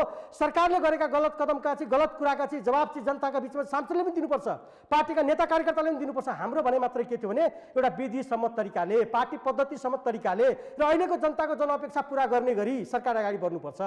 5 वर्षको लागि त प्रधानमन्त्री त कमरेड केपीलाई दिएकै हो त हो, घोषणा गरेकै त हो, कार्यकारी अध्यक्ष कमरेड प्रचण्ड रहने, 5 वर्षको लागि चाहिँ ल प्रधानमन्त्री चाहिँ कमरेड केपी नै रहने भने त भनेकै हो। तर बिचमा भयो के भन्दा तपाईँलाई मैले अघि भने ओम्नी काण्डको विषय आयो, तपाईँको चाहिँ के अरे सेक्युरिटी प्रेस खरिदको विषय आयो, त्यसपछि अध्यादेश मार्फत चाहिँ दल विभाजन गर्ने विषय आयो होइन, बलात्कारका त्यस्तो धेरै घटनाहरू चाहिँ घटिसके पछाडि सरकारमाथि उठेको प्रश्नको बारेमा सरकारलाई चाहिँ सफल बनाउनका निम्ति त प्रयत्न गरेको हो नि। तर उहाँले के देख्नुभयो भन्दा मेरो चाहिँ प्रधानमन्त्री खोज्न आए जस्तो पार्टीको बैठकै नबस्ने होइन, 9 जनाको बैठक पनि बस्न नसक्ने, चिया खाँदा खाँदै पनि तपाईँको दिनमा 4 पटक बस्न सक्ने अवस्था हो। स्थायी कमिटीको बैठक तपाईँको बस्न सकेन होइन, चाहिँ तपाईँको सचिवालयको बैठक बस्न नसक्ने। यो अवस्थामा चाहिँ मलाई के लाग्छ भने जसरी बाहिरबाट व्याख्या गरिन्छ नि होइन, कमरेड केपी पनि र कमरेड प्रचण्ड पनि र कमरेड माधव पनि एउटै हो, त्यो गलत कुरा हो। प्रवृत्तिगत रूपमा तपाईँको घटनाक्रमले पुष्टि गर्छ, तथ्यले पुष्टि गर्छ होइन, कुन विषयका निम्ति बहस चलेको यही कुरा। हिजो यदि उठेका प्रश्नहरूको बारेमा नेकपाले नबोलिदिएको भए के भन्थे, नेकपा सबै मिलिजुली खाए। त्यस कारणले मलाई के लाग्छ भने यो भ्रम नपरोस्, बताउनुहोस् त उहाँले जे विषय बाहिर उद्वेलित गर्नुभएको छ यो तपाईँले बताउन सक्नुहुन्छ? अब भएको आफ्नो प्रधानमन्त्रीलाई आलोचना गर्दै प्रधानमन्त्री खोज्दै हिँड्ने परिस्थिति कसले सिर्जना गर्यो? न विचारको लडाइँ छ, न दृष्टिकोणको लडाइँ छ, न पार्टीभित्र महासचिव अहिले महाधिवेशन आएको पनि लडाइँ छैन। म प्रधानमन्त्री बन्न सकिनँ, सामान्य केपी ओली मात्रै भन्नुभयो, 5 वर्ष खाने आउनुभयो। त्यो होइन, उहाँले भन्नुभयो उहाँले भन्नु मान्यजीले, मैले मेरो पाला अलि गरुला भने केपी ओलीले अब गुमेको भूभाग संसदको सर्वसम्मतबाट नेपाली नक्सामा समावेश गराउनुभयो, संविधान संशोधन गर्नुभयो। मेरो मान्छे संवैधानिक परिषदको कुनै एउटा पदमा जान सकेन, मेरो मान्छे मन्त्री भएन, म अध्यक्ष हुन पाइनँ, महाधिवेशनबाट उपविजेता हुने अनि विजयमा अध्यक्ष खोज्ने, संसदीय दलबाट सर्वसम्मत संसदीय दलको नेता बनेर प्रधानमन्त्री हुने, विजयमा यसो कतै बैठक बसेर अनि संसदीय दलको नेता बनेर म प्रधानमन्त्री हुँ भन्ने विधि कसले मिच्दैछ? हाम्रो पार्टी एकताको विधानले के भन्छ भने एकताका काम सम्पन्न नहुने बेलासम्म र महाधिवेशन सम्पन्न नहुने बेलासम्म अल्पमत बहुमत हुने छैन, सहमतिका आधारबाट पार्टी अगाडि बढ्नेछ। तपाईहरुको सँगै दोस्रो कुरा विधानको 72 धारामा सँगै ठिक छ, सँगै अनि पार्टीको 9 जना कमरेड प्रचण्डको प्रस्तावमा केपी ओली बाँकी समय देशको प्रधानमन्त्री हुने, म कार्यकारी अध्यक्ष भएर मेची महाकाली पार्टी एकताका काम सम्पन्न गर्ने भनेर निर्णय नै गरेका छ। अनि बिचमा के भयो? निर्णय गरेको 1.5 महिना 2 महिना 4 महिना नहुँदै अनि सबै कुरा सिद्धियो। देशमा यत्रो समृद्धिको यात्रा अगाडि बढेको छ, अर्थतन्त्र सुदृढ हुँदैछ, कोभिडका बीच देशले सरकारले काम गरिरहेको छ, हिजोका अधुरा योजनाहरू अगाडि जाँदैछन्, उद्योग धन्दाहरू स्थापना हुँदैछन्, रोजगार सिर्जना हुँदैछ, सामाजिक सुरक्षा क्षेत्रको काम अगाडि बढ्दैछ। अनि इतिहासमा बहुदलीय व्यवस्थाको पञ्चायतको कुरा मैले भनिनँ, बहुदलीय व्यवस्थाकै 23-24 वर्षको इतिहास हेर्नुहोस् र आज 2.5 वर्षको बिचमा देशको समृद्धिको यात्रा हेर्नुहोस्। तपाईँ आफै मेची महाकाली म एउटा कुरा चाहिँ थोरै क्लियर गर्न चाहेँ अब मान्यजीलाई। एउटा कुरा तपाईँ हामी सबैले हेक्का रहोस्, पछिल्लो चरण चाहिँ दल नेता या यो चाहिँ तपाईँको चाहिँ पार्टी अध्यक्ष चेन्ज गरेको चाहिँ पौष 5 गते पछिको घटना हो, यो त्योभन्दा अगाडि त होइन। दोस्रो कुरा मलाई के लाग्छ भने भदौमा भएको अन्तर्विरोधको समस्या समाधानका निम्ति एउटा आयोग बन्यो, कार्यदल। त्यो कार्यदलले ल्याएको सुझाव के थियो? पार्टी सञ्चालन सरकार सञ्चालन सम्बन्धी कार्यदलले सुझाव दिएको थियो। मूल रूपमा भाग शान्ति नमिलेर यो कचिकल भएको त पुष्टि भइसक्यो। मलाई त्यस्तो सरकारलाई सफल बनाउनका निम्ति पार्टी कामलाई तदारुकताका साथ अगाडि बढाउने, अधिवेशनमा लाने, अधिवेशन चाहिँ शानदारपूर्वक सम्पन्न गर्ने र यता पार्टीको काममा केही कमेट जुट्ने र सरकारलाई चाहिँ सफल बनाउनका निम्ति पनि केही कुराहरू चाहिँ सुधार गर्नुपर्ने विषयहरू थियो। सुझाव सल्लाहका कुरा थिए, राय सल्लाहका कुरा थिए, मेरो तेरो भन्ने थिएन। मात्रै नीतिगत रूपमा चाहिँ विभिन्न प्रकारका राष्ट्रिय महत्त्वका नियुक्तिहरूको सन्दर्भमा चाहिँ कमसेकम एउटा लिडरहरूको बिच छलफल होस्, पात्रहरूको बारेमा छलफल होस् भन्ने विषय थियो। त्यो कार्यदलले बनाएको दिएको सुझाव कार्यान्वयन हुन सके, कसले उल्लङ्घन गरे? म यति मात्रै प्रश्न गरेँ, म धेरै अरू विषय गरिनँ। कार्यदल पार्टीलाई पनि सफल बनाउने हिसाबले अधिवेशनतिर लाने, अर्को सरकारलाई पनि सफल बनाउने हिसाबले दुईतिरको जिम्मेवारीलाई ठोस तरिकाले चाहिँ युवा नेताहरू, दोस्रो पुस्ताका नेताहरूको बिचमा एउटा समझदारी कायम गरेर प्रधानमन्त्रीसँग राय लिली उहाँले भने अनुसार नै उहाँलाई सजिलो हुने गरी, प्रधानमन्त्रीलाई काम गर्न सजिलो हुने गरी नै कार्यदलले केही सुझावहरू ल्याएका थिए। त्यो कसले उल्लङ्घन गर्यो? त्यसकारण मलाई के लाग्दैन भने सबै कुरा क्लियर छ। त्यति हुँदा हुँदै पनि यो खालको घटना घट्नुमा चाहिँ मुख्यतः प्रधानमन्त्रीकै दोष हो। यो त क्लियर देखिएको छ। अब यो स्वीकार्ने र नस्वीकार्ने एउटा कुरा हो। तर यसको स्रोत प्रचण्ड माधव भनिन्छ। अब यो तपाईँहरूले भाग नपाएर यो भएको भन्ने आरोप छ। यो बेकारको कुरा हो। अब यो हामीलाई भाग केपी शर्मा ओलीलाई रिजाउन नसक्ने हो भने त हालत के हुन्छ भोलि तपाईँहरूको भन्दा मैले मानिसहरूले भन्ने आछन् भने कतिपय मुद्दामा जेलमा सडिनुपर्ने अवस्था हुन सक्छ कतिपय शीर्ष नेतालाई। ठिकै छ है एकदम। अब विभिन्न विषयको भाग शान्ति नपर्दाको अवस्थामा हुँदा अब यो तपाईँहरू एकले अर्कालाई विधि मिचेर अघि बढिराख्नु भएको छ। भोलि त्यो अवस्था पनि अनि एउटा कुरा, मुद्दामा हामी सड्नुपर्ने या गल्नुपर्ने मलाई के लाग्दैन भने जनयुद्ध आन्दोलनको, जनयुद्ध भनेको जनआन्दोलनको मूल जग हो। यो कुरा अहिले पनि कसैले हेक्का रहोस्, जनयुद्ध बिना यो देशमा राजतन्त्रको अन्त सम्भव थिएन। त्यो सबैले बुझेको कुरा हो। त्यसैले जनयुद्धको के बिग्रियो भनिन्छ भने अब हुँदा सभामुखलाई महाभियोग लाग्न सक्छ। होइन, म भन्दैछु तपाईँलाई, होइन त्यो त सक्ने एउटा त तानासाले गर्ने नै त्यही हो। दुनियाँको त रीत हो, यो दुनियाँको नियम हो। तपाईँ लोकतन्त्रका पक्षधरलाई तानासाले कहाँ स्वीकार्न सक्ने कुरा हुन्छ? लोकतन्त्रलाई कहाँ स्वागत र सम्मान गर्न सक्दछ र? त्यसकारण म के भन्छु भने जनयुद्धको पनि अब व्याख्या हुँदैछ। जनयुद्ध भनेको एउटा ऐतिहासिक आन्दोलन हो, सङ्घर्ष हो। त्यसले राजतन्त्र अन्त गर्ने मूल आन्दोलनको विषयमा हामीले त्यसलाई फेरि पनि बुझ्न सकेनौँ भने, जो द्वन्द्वको रूपमा होइन, तपाईँको व्यक्तिको चाहिँ टसलको रूपमा बुझ्ने हो भने त्यो आन्दोलनको अपमान हुन्छ। र आजको जुन व्यवस्थामा हामी आज उभिएका छौँ, जुन राजनीतिक उपलब्धि हामीले प्राप्त गरेका छौँ, यसको मूल उद्देश्य भनेको पुरा गर्ने महत्त्वपूर्ण आन्दोलन भनेको जनयुद्ध हो। त्यस कारणले त्यसको अब व्याख्या चाहिँ नहोस्। त्यसो भएर यो समृद्धि र स्थायी शान्तिको यात्रालाई अगाडि बढ्न कसले दिइरहेको छैन? मान्यज्यूहरूले दिनुभएको छैन। त्यसो भएर प्रधानमन्त्रीले बहुमतको सर्वसम्मत प्रधानमन्त्री, 2/3 नजिकको प्रधानमन्त्रीले काम गर्न नसके बापत, सक्न दिएनन्, नदिए बापत, पार्टीबाट असहयोग भए बापत संसद विघटन गर्नुभयो। संसदमा फर्किने हुनुहुन्छ। नैतिकताको कुरा म गर्दैछु, तर सर्वोच्चले नैतिकता अर्काले सिकाइदिनु होइन, उहाँले गर्नुभयो, हामीले स्वीकार्यौँ, तर सर्वोच्चले त्यसलाई पुनर्स्थापित गर्यो। र अब अस्थिरताको यात्रामा कसले सहयोग गर्दैछ? मुठभेड कसले निम्ताउँदैछ? प्रधानमन्त्रीले गरेको संसद विघटन अब केही धेरै दिन पर जानु पर्दैन।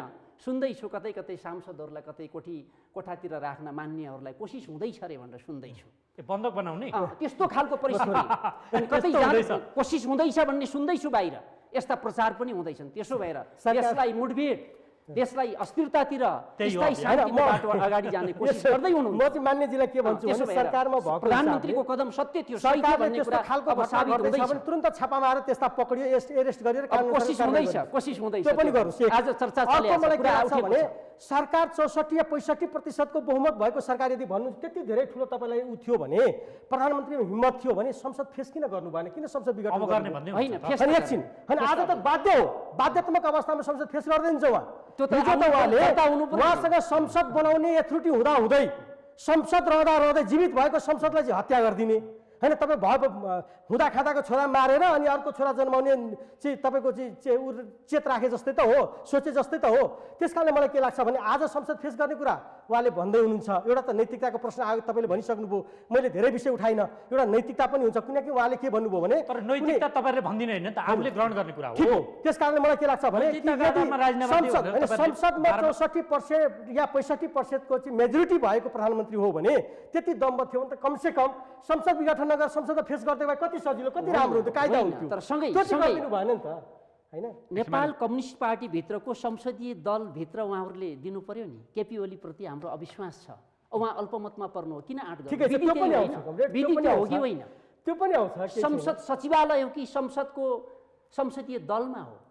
आफ्नो पार्टीको नेताप्रति अविश्वास छ भन्ने त संसदीय दलमा होला नि। संसदीय अरूसँग हामीलाई भोट हाल्नु, सहयोग गर्नु, संसदीय केपी ओलीलाई दल ढलाइदिनुहोस् गरेका छौँ भनेर हामीले। अनि पत्र लिएर हिँड्ने खालको परिस्थिति बन्दैछ त। एकछिन एकदम अब छोटोमा बताउनुहोस्, सांसद बन्दक बन्न सक्ने खतरादेखि लिएर सभामुखलाई महाभियोग लाग्नेसम्म प्रधानमन्त्रीले असुरक्षा छ आफैलाई भनिराख्नु भएको छ, के हुन लाग्यो अब देशमा? एकदम छोटोमा बताउनुहोस्। मैले दुईटैजना माननीयजीलाई विनम्रपूर्वक के अनुरोध गर्न चाहन्छु भने तपाईँहरू डबल नेकपाका नेताहरू हो। नेपाली जनतालाई समृद्धि दिन, सुखी दिनको निमित्त तपाईँले चाहिँ नेकपा एकीकरण गरेर लगभग 2/3 सरकार बनेर यहाँ अवस्थामा पुगाउनु भएको हो भने अहिले के कारणले तपाईँलाई रोकेर यो मुलुकलाई अस्थिर अनिर्णयको बन्दी बनाउने हिसाबले तपाईँ अगाडि बढिरहनु भएको छ भन्ने गम्भीर प्रश्न पनि हो। नेपाली जनताले तपाईँलाई गम्भीर प्रश्न गर्नेछन् तपाईँको डबल नेकपालाई। त्यसो भएको हुनाले मैले भन्दैछु, नेपालको राष्ट्रिय राजनीतिलाई राष्ट्रवादी शक्तिहरूको कमजोर बनाएर अन्तर्राष्ट्रिय शक्ति केन्द्रले नेपालको राष्ट्रिय राजनीतिलाई तोरीबारी बनायो। त्यो तोरीबारीको उदाहरण पनि यही हो। पुस तपाईँको चाहिने 5 गतिको घटना जुन घट्यो, यो आन्तरिक द्वन्द्वले गर्दाखेरि मुलुकलाई अनिर्णयको बन्दी बनाउनुभन्दा नयाँ जनादेश लिएर नयाँ नेतृत्व आएर मुलुकलाई शासन गर्नुपर्छ भनेर प्रधानमन्त्रीले विघटन गरे जस्तो लाग्छ मलाई। तर सम्मानित सर्वोच्च अदालतले पुनर्स्थापना गराइदियो र संविधानका बाँकी 1देखि 7 भित्रका चाहिने एक्टिभिटीहरूलाई चाहिँ संसद भवनभित्रमा एक्सर्साइज गर्नको निमित्त पुनर्स्थापना गरिदिएको छ। त्यो संसदले अब भोलि बस्ने संसदले 3 देखि 6 सम्मका संवैधानिक जो व्यवस्थाहरू छन् ती व्यवस्थाहरू अनुसरण गर्दाखेरि त्यो संसदलाई बन्धक नबनाउने काम नगर्नुहोस्, संसदलाई तोरीबारी बनाउन नकाम गर्नुहोस् र त्यो संसदको मर्यादा र गरिमालाई पनि रोक्नुहोस्। अब संसदको सभामुखको कुरा गर्नुभयो, हामीले पहिलेदेखि भनेका छौँ सभामुख अलि विवादित व्यक्तित्व हुनुहुन्छ। उहाँलाई मानवता गतिविधि विरुद्धको अपराध लागेको थियो, त्यतिखेर सभामुख बनाउनु हुँदैन थियो भनेको थियौँ हामीले। त्यही भएर तपाईँले भने नि एउटा व्यवस्था चेन्ज गर्दाखेरि विगतको व्यवस्थालाई विदाय गरेर नयाँ व्यवस्था स्थापित गर्दाखेरि त्यो बिचको द्वन्द्व भएको थियो। त्यो द्वन्द्वमा घटेका घटनाहरूलाई जघन्य घटनालाई निरूपण गर्नको निमित्त विधि प्रक्रिया बनाउनु पर्थ्यो। यसो गरौँ न, अब यसो गरौँ, अब हुने खतरा के देख्नुहुन्छ तपाईँ? छोटोमा बताउनुहोस् त। अब हुने खतरा के देख्छु भन्दाखेरि सम्मानित सर्वोच्च अदालतले संसद पुनर्स्थापना गरिसक्यो। अब हुने खतरा संसद बलियो प्रधानमन्त्रीको रूपमा संसदमा सम्मानित प्रधानमन्त्री केपी ओली देखिनु भएको छ। नेकपाको पार्टी विवाद छ, त्यो निर्वाचन आयोगले भनिदिएको छ। केपी शर्मा ओली के अरे चाहिँ तपाईँको चाहिँ अध्यक्ष, महासचिव विष्णु पौडेल भएको कमिटी अधिकारी हो भने संसदीय दलमा अहिलेसम्म संसदीय दलको नेता एब्सोल्युट संसदीय दलको नेता भनेको केपी शर्मा ओली हो नि त। संसदीय दल हाल फोडेर यतिजना छन् उतिजना छन् भनेर तपाईँले मनोगत हिसाबले त कथातिर नजानुहोस्। तपाईँको निर्वाचन आयोगले निर्णय गर्ने, पार्टी विभाजन सम्बन्धी निर्णय गर्ने अधिकारलाई कुर्नुहोस्। तबसम्मको निर्वाचन आयोगले निर्णय गर्नु। मैले तपाईँलाई राजनीतिक विश्लेषकको रूपमा सोध्दैछु, अब हुने खतरा के देख्नुहुन्छ त्यो बताउनुहोस्। अब हुने खतरा के छ भन्दाखेरि प्रधानमन्त्रीले संसद फेस गर्नुहुन्छ। ओके, संसद फेस भए उहाँलाई अविश्वास राख्नु होला। तर अविश्वास राख्दाखेरि कुन दलबाट अविश्वास राख्ने हो भन्ने कुरा त्यहाँ प्रश्न हुन्छ। दल विभाजन भएको स्थिति हुँदैन। अनि संसद अनिर्णयको बन्दी बन्न सक्छ। अनिर्णयको बन्दी बन्दाखेरि सम्मानित सर्वोच्च अदालतले धारा 76को 1 अनुसारको प्रधानमन्त्रीले धारा 76को 7 अनुसार विघटन गर्न सक्दैन। त्योभन्दा पूर्व शर्त पालना गर्नुपर्छ भनेर एउटा चाहिँ एउटा विधि प्रक्रिया पद्धति बनाइदिएको छ। त्यो विधि प्रक्रिया पद्धति बनाउने चाहिने थलोको रूपमा भोलिबाट संसद हुँदैछ। त्यो विधि प्रक्रिया थलो बनाउने संसदले ती एक्टिभिटीहरू अगाडि बढाउन सकेन भने अन्ततको त जाने भनेको मध्यवर्ती चुनाव नै हो। हस्, तपाईँलाई धन्यवाद। आनन्दज्यू, छोटोमा एउटा कुरा त प्रतिगामी शक्तिहरूले अझै पनि यो संसद बन्धक बनोस्, संसद अस्तव्यस्त होस् भन्ने नै चाहन्छ प्रतिगामी शक्तिहरूको। अग्रगामी शक्तिहरूले संसदलाई सुचारू गर्नेमा प्रधानमन्त्री को भन्छ त्यो बताउनुहोस् न। अन्तिममा जनताको प्रतीक्षा छ के शेरबहादुर देउवा कि प्रचण्ड? होइन, त्यसमा म अहिले त्यो राष्ट्र सहमति नभइसकेको विषयमा उपेन्द्र यादव होइन, त्यसमा अहिले सहमति नभएको विषयमा खोज्दै त तपाईँहरू हिँड्नु भएको छ। त्यसकारण भनिहाल्यो नि, प्रतिगामी र अग्रगामीको बिचको चाहिँ एउटा चाहिँ ध्रुवीकृत हुने कुरा रहन्छ। त्यसकारणले चाहिँ यो व्यवस्थालाई चाहने, यो व्यवस्थाको चाहिँ सुदृढ भएको देख्न चाहनेहरूको बिचमा एउटा राष्ट्रिय सहमति कायम हुन्छ। त्यस पछाडि प्रधानमन्त्री को हुने भन्ने कुरा चाहिँ त्यतिखेर टुङ्गो लाग्छ। तपाईँलाई म धन्यवाद नै भन्छु। प्रधानमन्त्री फेर्नुहुन्न तपाईँहरू चाहिँ? होइन, फेर्दैनौँ। कोसिस हुन्छ। नेपाली जनताको कम्फर्टेबल प्रधानमन्त्री केपी ओली, विदेशीहरूको कम्फर्टेबल त को खोज्दै हुनुहुन्छ? सांसद अपहरणको आरोप त यहाँलाई सरकारलाई नै लागेको छ, बा त्यसै तपाईँहरूले पो गर्नुहुन्छ कि भन्ने प्रधानमन्त्री? हामी अब नेपाली जनताले चाहेको सांसद बन्धक त तपाईँहरूले गर्नुहुन्छ कि भन्ने आरोप होइन। त्यो त हामीलाई त त्यस्तो लाग्दैन। हामी त बाहिर सुनिरहेछौँ। सुरेन्द्र यादव बन्धक गर्नुभयो, अस्थिरतातिर को कोसिस गर्दैछ? देशको सिस्टमलाई, प्रणालीलाई तोड्न कसले खोज्दैछ? त्यसो भएर उहाँहरूले त कोसिस गर्नुहुन्छ नि। हस्, यो महत्त्वपूर्ण समय र संवादका लागि यहाँहरूलाई धेरै धेरै धन्यवाद। ल धन्यवाद। आदरणीय दर्शकहरू, कार्यक्रमको निर्धारित समय सकिएको छ। प्रधानमन्त्री केपी शर्मा ओलीको अनिच्छा र दाहाल नेपाल समूह नेकपाभित्रकै त्यो समूहले केपी ओलीलाई प्रधानमन्त्रीकै रूपमा फेरि त्यो संसदमा प्रवेश गर्दै गरेको देख्न नचाहेको अवस्थाका बीच सुरु हुन लागेको संसद बैठक कतै मुठभेड स्थल त बन्ने होइन भन्ने सन्दर्भको यो बहसमा सहभागी भइदिनु भएकोमा नेकपाका नेताद्वय शिवकुमार मण्डल र तिलक महत, त्यसै गरी राजनीतिक विश्लेषक गोपाल बहादुर शाह, यहाँहरू तिनैजनालाई पुनः एकपटक धेरै धेरै धन्यवाद। अर्को अङ्कमा फेरि तपाईँ हाम्रो भेट हुनेछ। हामीलाई आजलाई बिदा दिनुहोस्। ल यहाँलाई पनि धेरै धेरै धन्यवाद।